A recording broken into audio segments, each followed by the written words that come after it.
Assalamualaikum. Today is our second lecture for the mathematical method 2, and in the last lecture we have learned about the vector space like linear space and abelian from the first of group, abelian group, then ring, field, vector space. Now we want to read here about linear combination, how to write the linear combination and what is the linear combination. Let's start the lecture. Linear combination is let a set of vectors from the field or from the vector space over the field F in which a vector V in the vector from the vector space is said to be a linear combination of the preceding vectors like v1, v2, v, and if there exist all linear all scalars are not equal to 0. For example कोई भी आपके पास आपने सब vector space है, उसमें एक vector space का एक सेट लिया है v1 to v and v set of vectors. कोई और वेक्टर है उसको आप कह सकते हैं कि लीनियर कम्बिनेशन है रिमेनिंग वेक्टर्स का if there exist scalars a1 to an are not equal to 0 such that v is equal to a1 to v1 plus a to v2 और to a and vn. और ये सब आपके पास scalar जो है field से related है और फील्ड से बिलोंग करते हैं, तो ये सब आपके पास लीनियर कम्बिनेशन है. फॉर एग्जांपल v आपके पास कोई भी लीनियर कम्बिनेशन ऑफ वेक्टर्स किसका, v1 और v2 का, और आपके पास a1 और a2 क्या है, 3 and 2. तो how can I right the linear combination of these vectors. इसी तरह अगर हमने कल रीड किया था linear independent and dependent, we recall it today again कि लीनियर इंडिपेंडेंट क्या है, लीनियर डिपेंडेंट क्या है. अगर आपके पास कोई भी वेक्टर का सेट है linearly independent if there exist a i belongs to vector space over the field F such that आपके पास जो ए आई है वो किसके इक्वल होंगे, स्केलर्स जितने भी हैं वो आपके पास क्या इक्वल टू 0 होंगे. तो हम इसको क्या कहेंगे, लीनियरली इंडिपेंडेंट वेक्टर्स हैं. अगर ये इक्वल टू 0 नहीं है तो हम ये कहेंगे कि लीनियरली डिपेंडेंट है. लीनियर स्पैन क्या है, a set of vectors S from the vector space the collection of all the linear combination of u1, u2, un is सब स्पेस या सब स्पेस भी होगी. जब वो सब स्पेस होगी तो इस स्पैन को इस called linear span of S. आपके पास सबसे पहले जरूरी क्या चीज़ है कि वेक्टर्स हैं, सेट ऑफ वेक्टर्स आ गया, आपको उसका नाम आपने ऐसा of vector space V over the field of S. The collection of contains a linear combination, आपके पास इन सब सेट है, इसके लीनियर कम्बिनेशन आएगा आपके पास. जब linear combination of v1 to v2 v and is सब स्पेस भी होगा, उस सेट को आप क्या कहेंगे, कलेक्शन जो आपके पास आएगी लीनियर कम्बिनेशन की और जो सब स्पेस भी है उसको आप क्या कहेंगे, linear span of S. Basis आपके पास क्या होंगे, subset B is equal to आपके पास कोई भी सबसेट ऑफ वेक्टर स्पेस का is said to be a basis if B आपके पास वो सबसेट क्या होना चाहिए, लीनियरली इंडिपेंडेंट होना चाहिए. लीनियरली इंडिपेंडेंट मीन्स उसमें स्केलर जो है वो नॉट इक्वल टू 0 होंगे. और B spans vector space of over the field F. Every elements of vector space over the field F is a linear combination of elements from B. 2 condition होंगी basis के लिए, linearly independent होना चाहिए उस subset को, और दूसरा क्या होना चाहिए, बी स्पैन्स. स्पैन्स क्या है, मीन्स कि every element of vector space is a linear combination of element from B. For example आपके पास R square x of y है, एक्स वाई, इसको लीनियर कम्बिनेशन भी लिखा जा सकता है और लीनियरली डिपेंडेंसी चेक की है कि इंडिपेंडेंट है डिपेंडेंट है. तो हमारे पास ये हम अब ये कह सकते हैं ये वेक्टर्स आपके पास लीनियर कम्बिनेशन में भी आ गए हैं और ये आपके पास लीनियरली इंडिपेंडेंट भी हैं. Dimension of a vector space, dimension आपके पास है the number of element in a basis of a vector space V over F is called dimension of vector space over the field F. A vector space is said to be finite dimensional if it has a basis consisting of a finite number of elements, otherwise the space is said to be infinite dimensional. For example अगर आपके पास number of element in a basis of vector space, normally तो dimension यही है कि for example जैसे R square है तो उसकी डायमेंशन क्या है, आपके पास 2 है, अगर आर 3 है तो आपके पास उसके बाद डायमेंशन क्या है, 3 है। The space V2 of F is of dimension 2 while the space P of a polynomial of any finite degree are rational is infinite dimensional, for example 1 to n from a basis for P. Linear transformation क्या है, आपके पास कोई भी vector space है, दो you और same field के साथ हैं, तो उनकी जो मैपिंग होगी is said to be linear transformation if कोई सी कंडीशन होगी, उनके ऊपर 2 कंडीशन अप्लाई होंगी। u1 and u2 belongs to first आपके पास जो वेक्टर स्पेस है, और उसके ऊपर अगर आप ट्रांसफॉर्मेशन अप्लाई करते हैं, मैपिंग अप्लाई करते हैं, तो वो भी बिलोंग करते हैं u से ही, और वहाँ पर स्केलर है वो फील्ड से बिलोंग करते हैं। लीनियर मैपिंग अप्लाई हुई है, साथ में मैपिंग के साथ साथ लीनियर ट्रांसफॉर्मेशन भी स्केलर मल्टीप्लिकेशन भी अप्लाई है, तो भी वो आप वेक्टर स्पेस के ऊपर ही अप्लाई होगी। फॉर एग्जांपल आपके पास लीनियर ट्रांसफॉर्मेशन क्या है, वेक्टर स्पेस है, 2 वेक्टर स्पेस ले ली गई हैं, अब उसके ऊपर अगर आप लीनियर ट्रांसफॉर्मेशन किसी एक वेक्टर स्पेस पर अप्लाई करते हैं तो वो v जब आप अप्लाई करेंगे तो वो v से बिलोंग करेगा, उस ट्रांसफॉर्मेशन मैपिंग को अप्लाई करने के बाद वो अनदर वेक्टर स्पेस के साथ बिलोंग करेगा, एक अनदर मैपिंग एक अनदर वेक्टर स्पेस बना लेगा। फॉर एग्जांपल अगर u1 u2 इसके ऊपर अगर आपने मैपिंग अप्लाई की है तो आपके पास अब क्या हो जाएगा कि u1 और u2 t of u1 और u2 plus t of u2, आपके पास ये जो लीनियर कॉम्बिनेशन बना है ये बिलोंग्स टू v होगा।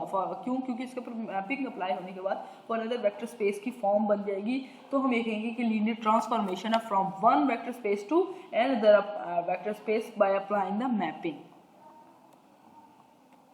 फॉर एग्जाम्पल अनदर आपके पास एक डेफिनेशन है अ मैपिंग टी, आपने कोई भी मैपिंग अप्लाई की है तो उस एक वेक्टर स्पेस पर is said to be linear transformation if u1 u2 आपके पास फर्स्ट वेक्टर स्पेस से हैं और स्केलर्स आपके फील्ड से रिलेटेड हैं, अगर आप उसको अप्लाई करते हैं जो आंसर आएगा 2 vector spaces are said to be, तो ये होंगी लीनियर ट्रांसफॉर्मेशन।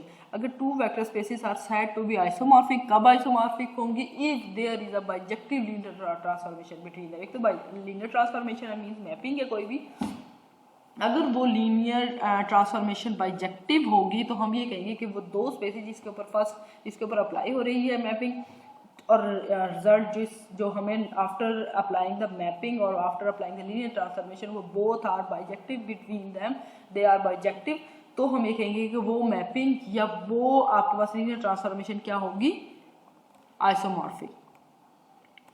क्वोशंट स्पेस क्या है, लेट V बी अ सब space of V, then the cosets, एक तो सब स्पेस है, then the cosets V belong V plus U, V आपका फर्स्ट वेक्टर स्पेस से है,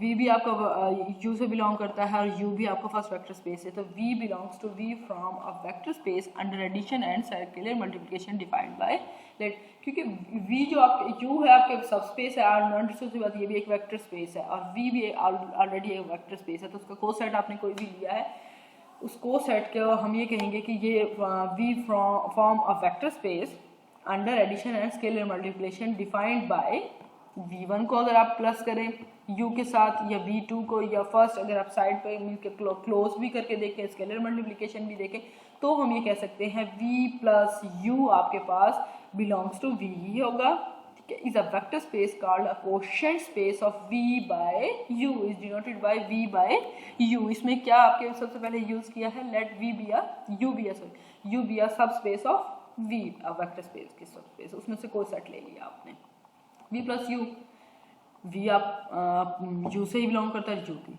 अब V जो बेसिकली वेक्टर स्पेस है बिलोंग्स टू V फॉर्म, जो वेक्टर स्पेस से बिलोंग करता है, V वेक्टर स्पेस से बिलोंग करता है मेन से, वो क्या करेगा, एक वेक्टर स्पेस सेपरेट बनाएगा under addition and scalar multiplication by using the subspace of U।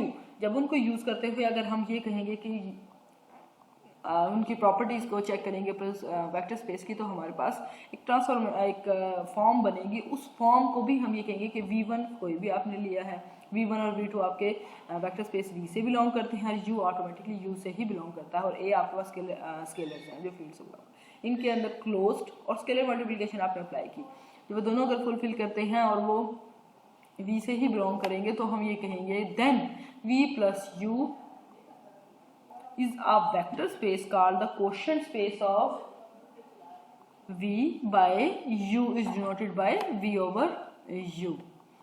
Natural homomorphism of v on to v over u. The mapping v, अगर कोई भी मैपिंग किसी वेक्टर स्पेस पर अप्लाई की और it will become the quotient space defined by this way, तो हम इस linear transformation called the natural homomorphism of v onto v over u।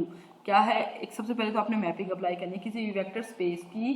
तो जब आप वो मैपिंग इस टाइप की है कि उस जब आप लीनियर मैपिंग अप्लाई करते हैं वेक्टर स्पेस के ऊपर, it will become a quotient space. Quotient space बनेगी, जब वो क्वोशिएंट स्पेस बनेगी तो is a linear quotient space है तो इट मीन्स कि लीनियर ट्रांसफॉर्मेशन है। Linear transformation called the natural homomorphism of v onto quotient space v over u। If the dimension of b or u and v over u are n, p and q respectively, then we have a relation।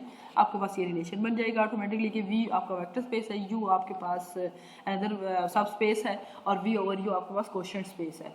कि वो u से ही related mapping apply की थी तो आपके पास quotient space बनी थी। तो आप ये कह सकते हैं n is equal to p plus q, के दोनों को अगर सब स्पेस और क्वोशिएंट स्पेस अगर आप दोनों मिलकर बना रहे हैं तो आपके पास ऑटोमेटिकली वेक्टर स्पेस में वो एग्जिस्ट करती होगी। इसी तरह आपके पास एक्सरसाइज है कि कोई भी ग्रुप है उसमें एलिमेंट्स है ए बी सी और आप shows that A B is equal to A C implies that B is equal to C. इसको यूज़ करते हुए आपने प्रूव करना है B is equal to C. Let G be a group and A B C belongs to G where A B is equal to A C. Now we shall show that B is equal to C. Identity inverse element group है, group की condition भी आता है कि identity element और inverse element होते हैं। Inverse identity inverse property भी होती है, आइडेंटिटी प्रॉपर्टी भी है। First we have to use inverse property by using the definition of group. Now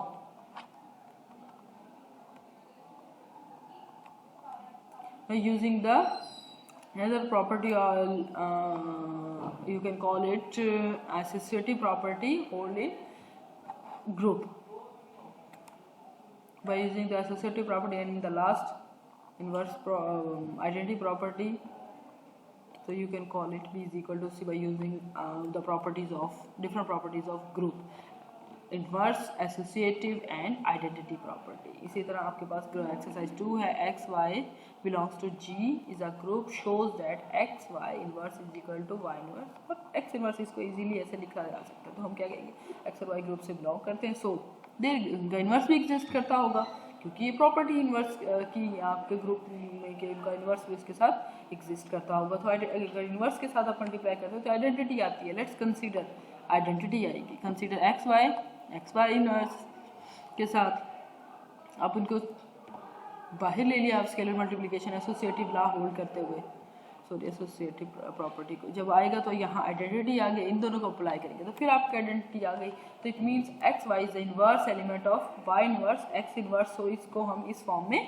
लिख सकते हैं। ये मीन्स कि ये आपके पास जितनी भी एक्सरसाइज है वो टोटली आपको जिस ये है कि आप गो थ्रू होंगे ग्रुप में किस तरह आपने काम किया था, ये कि कोई भी प्रॉपर्टी है उसको कैसे आपने होल्ड करवाना है और ये कैसे सेटिस्फाई होंगी। इसी तरह आपके पास इंटीजर्स की है, रैशनल नंबर की है, आर की है, कॉम्प्लेक्स नंबर की है, आपने इसको प्रूव करना है इजीली हो जाएगा। ये रिंग का है, इसी तरह ये रिंग का आपने do it by yourself. Show that the vector, ये आपके पास वेक्टर्स हैं, ये आपने अपने प्रूव करना है कि are linearly independent over real number. ये सब फॉर एग्जांपल फर्स्ट आपके पास आ गया 1 1 0, अब लीनियरली इंडिपेंडेंट है या डिपेंडेंट। अब आप इनका आंसर देखें और सॉल्व करेंगे। ए इज इक्वल टू 0 है plus b a minus b, तो b is equal to 0 first अगर आपके पास 0 है तो आपके पास ऑटोमेटिकली सेकंड भी 0 हो गया, थर्ड भी 0 हो गया। जब ये तीनों 0 तो it means you can call it they, so by definition of linearly independent you can call it कि ये आपके पास जो फर्स्ट पार्ट आया है 1 1 1 and 0 1 minus 1 are linearly independent. अब कॉम्प्लेक्स वेक्टर स्पेस क्या है? A vector space is the complex vector space consisting of n tuples integers of complex numbers with the operation z1 to zn and w1 to wn. उनको close देखेंगे और उसके बाद जब close किया तो वो भी बिलोंग करते हैं कॉम्प्लेक्स से ही, कॉम्प्लेक्स वेक्टर स्पेस से ही। और स्केलर मल्टीप्लिकेशन अप्लाई करके देखी तो दोनों के साथ भी आप ये कह सकते हैं कि w1 to wn is a complex and tuples and c is any complex number. तो ये आपके पास एक वेक्टर स्पेस के लिए सिंपली आपने दो कंडीशन देख लेनी किसी की भी कि एक वेक्टर स्पेस है या नहीं है। यहाँ पर जैसे एक vector space is the complex vector space consisting of n tuples, इसके ये आपके पास उनके नंबर्स हैं जो z1 to zn complex number है। तो ऑपरेशन आपने अप्लाई करके देखना है w1 और w2 क्या है एन टॉपल्स, ये भी आपके पास एक एन कॉम्प्लेक्स एन टॉपल्स है क्योंकि आपने उसके एडिशन करके देखी टू डिफरेंट टाइप्स के होंगे ना, तो उनको ऐड किया आपके पास क्लोजर देखा आपने, उनकी मल्टीप्लिकेशन देखी तो आपको इजीली आइडिया हो गया कि अगर ये फुलफिल करते हैं और again complex vector complex number से ही बिलोंग करते हैं तो हमें यही कॉम्प्लेक्स वेक्टर स्पेस है। Let V be a vector space shows that there exists only one identity in V.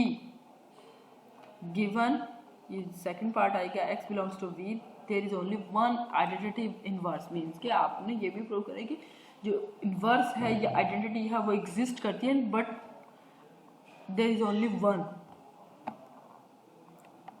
Let E1 and E2 be the identity for V means कि आप ये नहीं कह सकते identity means कि एडिटिव आइडेंटिटी 2 हो सकती है, पॉसिबल नहीं है। तो हम जब ये प्रूव करना होगा कि ओनली वन है तो हम इसके अगेंस्ट जाएंगे कि ये एग्जिस्ट करती है तो हम, और जब हम उसको प्रूफ नहीं होगा कि ये एग्जिस्ट नहीं करते तो हमारे पास ऑटोमेटिकली फर्स्ट का प्रूफ आ जाएगा कि just every vector space have only one additive identity. Let E1 and E2 be additive and for V we shall show that they are equal by the additive identity E1 and E2। आप इसको ये कह सकते हैं however ये होना चाहिए, तो दोनों को अगर हम देखेंगे तो वो सेम आ गया, जब वो सेम आता है तो it means you can call it the only one identity। Let X belongs to V and let W and U be the additive inverse।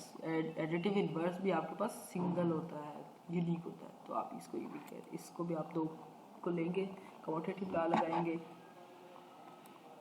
Associative property लगाएंगे तो वो सेम है, इट मीन्स ये तो एक ही है।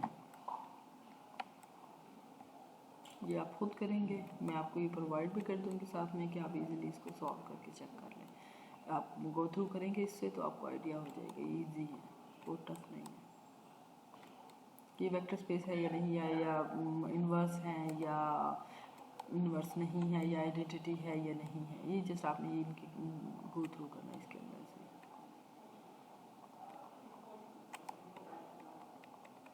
Is not a vector space, अगर कोई भी वेक्टर स्पेस है तो हम ये कहेंगे कि अगर उसका मल्टीप्लाई करते हैं और उसके लिए मल्टीप्लिकेशन या उसकी बिलोंग्स टू जीरो या ये इससे नहीं बिलोंग कर रही तो हम ये कहेंगे कि ये एग्जिस्ट नहीं करती।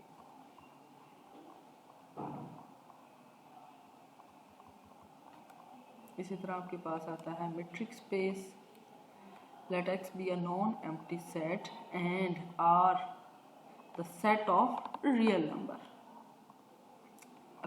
फंक्शन कोई भी डिस्टेंस फंक्शन जैसे x cross x belongs to, अगर हम दो नॉन एम्प्टी सेट में दो एलिमेंट्स को लें, अगर उसके ऊपर मैपिंग अप्लाई करें डिस्टेंस की तो वो बिलोंग करेगा रियल नंबर से। Is set to be metric और distance function if it has the following property, उसकी 3 to 4 प्रॉपर्टीज है, वो हम देखेंगे कौन सी प्रॉपर्टी। फर्स्ट क्या होनी चाहिए पॉइंट कि दो पॉइंट आपने ले लिए हैं किसी भी नॉन एम्प्टी सेट x से, अगर उन दोनों का डिस्टेंस मस्ट बी ग्रेटर और इक्वल टू 0। क्यों? क्योंकि डिस्टेंस मस्ट बी पॉजिटिव होता है। तो आपको ये वेरीफाई करना है कि डिस्टेंस अगर इक्वल टू 0 होगा तो कब अगर वो दोनों पॉइंट्स सेम होंगे, क्योंकि दो पॉइंट्स का डिस्टेंस ही तब होता है कि वो ग्रेटर देन 0 होगा ऑटोमेटिकली। दोनों पॉइंट अगर सेम होंगे तो वो 0 हो जाएगा, लेस देन 0 नहीं हो सकता। क्यों? क्योंकि distance must be positive. First condition ये होनी चाहिए। और सेकंड आपके पास कोई भी पेयर है नॉन एम्प्टी सेट से, तो उसको अगर हम distance from x to y is equal to y to x कब होगा? जब x is equal to y ही होंगे। मीन्स कि बैक एंड फोर्थ जो आपकी कंडीशन बनाएगी बैक एंड फोर्थ आपके पास जो कंडीशन बनेगी, for example x to y या y टू x, तो दोनों का डिस्टेंस आपके पास सेम होना चाहिए। थर्ड आपके पास आ गई फॉर x y, कोई भी तीन आपने पेयर नंबर पॉइंट्स लिए हैं इन नॉन एम्प्टी सेट में, तो उनकी ट्रायंगुलर इनइक्वालिटी होल्ड करनी चाहिए, ट्रायंगुलर इनइक्वालिटी। तो हम उस पेयर को क्या कहेंगे, x और डिस्टेंस को is called a metric space. Metric space किस कंडीशन से बनेगी, तीन कंडीशन के, डिस्टेंस मस्ट बी पॉजिटिव,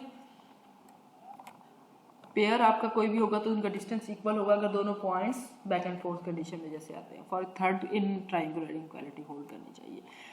वहाँ पर ये one may notice that all these postulate are satisfied by the usual geometric distance between two points, ये नॉर्मल है। और अगर आपके पास just say that the length of one side of a triangle is smaller than the sum of the length of the other two, for example ये triangular inequality की बात हो रही है, just like this, ये triangular inequality दो को add करेंगे तो अंडरस्टूड सी बात है, उसमें डिफरेंस आएगा triangular inequality। Norm space, a norm of a vector space V is a mapping, norm of vector space V is a mapping such that real number of norm apply करेंगे इसी vector space से तो वो belong करेगी R से, such that क्या क्या condition होनी चाहिए उनकी, नॉर्म जब आप अप्लाई करेंगे किसी भी वेक्टर स्पेस एलिमेंट पर तो आप ये कहेंगे कि must be greater by equal to zero, अगर किस वक्त जीरो होगा जब x जीरो होगा, अगर उसके ऊपर अल्फा के साथ मल्टीप्लाई करेंगे तो वो स्केलर मल्टीप्लिकेशन। लास्ट है ट्रायंगुलर इनइक्वालिटी होल्ड करनी चाहिए, तो हम उस नॉर्म को नॉन वेक्टर स्पेस कहेंगे। नॉन वेक्टर स्पेस तब बनेगी कब, उसकी तीन कंडीशन अप्लाई होंगी कि must be greater by equal to zero, alpha अगर उसको मल्टीप्लाई करेंगे तो वो मस्ट बी पॉजिटिव होगा क्योंकि मॉड पॉजिटिव होता है, मॉड पॉजिटिव होता है। थर्ड उसकी ट्रायंगुलर इनइक्वालिटी होल्ड करेगी। नॉन स्पेस, वही नॉन space is a pair where V is a vector space होना चाहिए, और this term is called norm on V, V के ऊपर ये नॉर्म होगा, और V इज इटसेल्फ अ वेक्टर स्पेस, जो हमने अभी पढ़ा है कि नॉर्म क्या है, नॉर्म आपके पास क्या है, a norm of vector space V is a mapping, कि अगर नॉर्म की क्या क्या कंडीशन है, तो नॉर्म स्पेस उस वक्त बनेगी कि ये आपके पास V वेक्टर स्पेस हो, और नॉर्म की norm is this condition is a norm on V, तो हम ये नॉर्म स्पेस बनेगी। Inner product space, let V be a linear space over a field F where F is R or a complex number on an inner product in V is a function, कोई भी linear space हो या vector space over a field है where F is real number हो या complex number हो, and inner product space होगी in V is a function. कैसे कहलाएगी इनर प्रोडक्ट स्पेस को, क्योंकि दो पॉइंट है V क्रॉस उसकी मल्टीप्लिकेशन उसकी ट्रांसफॉर्मेशन या मैपिंग हो रही है कि किसी भी दो पॉइंट्स V के दो वेक्टर्स को अप्लाई करेंगे तो मल्टीप्लाई करेंगे उनके ऊपर कोई भी इनर स्पेस आप अप्लाई करें, इनर प्रोडक्ट स्पेस तब बनेगी कि उस मैपिंग को हम कहेंगे इनर प्रोडक्ट स्पेस, अगर वो दो वेक्टर्स के ऊपर अप्लाई कर दी जाए तो वो फील्ड से रिलेटेड हो जाते हैं। फॉर एग्जांपल अगर आप ये दो पॉइंट्स लिए हैं, दो वेक्टर्स लिए हैं, V से बिलोंग करते हैं, अगर उनको ग्रेटर इक्वल टू जीरो तब होंगे कब, if x is equal to zero, x किससे बिलोंग करता है V से, अगर x y plus z is equal to g तो हम इसको एसोसिएटिव लॉ के अकॉर्डिंग सॉल्व कर सकते हैं। इसी तरह स्केलर मल्टीप्लिकेशन आ गई है, लास्ट आपके पास आती है the pair is called the, last आ गई कम्यूटेटिव प्रॉपर्टी, तो आप इसको ये कह सकते हैं कि तब ये जाके इनर प्रोडक्ट स्पेस बन सकती है, इस called the inner product space. Inner product space कब बन सकती है, जब आपके पास ये फोर कंडीशन फुलफिल करती हूँ। First is greater by equal to zero, associative law hold करेगी, स्केलर मल्टीप्लिकेशन है, और आपके पास फोर्थ क्या है, इनर कम्यूटेटिव प्रॉपर्टी होल्ड करेगी। तो ये सब आपके पास थे, आप कह सकते हैं कि the pair is called the inner product space. Today is the, ये आपके पास आज today is our second lecture, so now I am completing my lecture about the spaces of inner product space, linear space, vector space, non space। अगर आपको फिर भी कोई problem हो, कोई भी इशू हो, you can contact me, and if अगर आपको ये लगता है कि कोई प्रॉब्लम बिल्कुल सॉल्व नहीं हो रहा एक्सरसाइज वगैरह, तो आई कैन डू इट। तो आप उनको क्लास में भी डिस्कस कर सकते हैं, या क्लास के बाद भी अगर आपके पास टाइम है, मैं ऑफिस में हूँ तो you can come here and contact with me. Thank you.